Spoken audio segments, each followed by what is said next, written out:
చిన్న ఉద్యోగం పట్టుకొని ఇంత దారుణంగా నువ్వు మాట్లాడడం, వీడియో కాల్లో మాట్లాడించుకొని నేను ఎంపీపీని చేసుకునేంత అంత దిగజారే కుటుంబం, పరిటాల కుటుంబం కాదని కూడా నేను చెప్తున్నాం.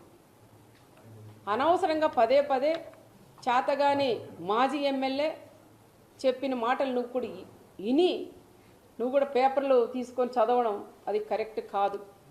ఇక్కడ ఏం జరిగిందనేది ఒక్కసారి తెలుసుకోవాలని కూడా చెప్తున్నాం. మరి ఈరోజు పదే పదే పోలీసులు కూడా చేస్తున్నారు. ఒక ఎస్ఐని, ఒక బీసీకి సంబంధించిన ఒక ఎస్ఐని ఆయన ఎందుకు టార్గెట్ చేస్తున్నారో అర్థం కాల. ఆయన పదే పదే ఒక మాజీ సీఎం లెవెల్లో ఉండే వ్యక్తి ఒక బ్రోకర్ అంటాడు, ఒక ఎస్ఐ వచ్చి మన వీడియో కాల్లో మాట్లాడించినామంటారు. మన ఆ ఎస్ఐ కూడా ఎన్ని కష్టాలు పడుకొని చదువుకొని తల్లిదండ్రులు కూడా ఎంత కష్టాలు పెట్టి చదివించుంటారు.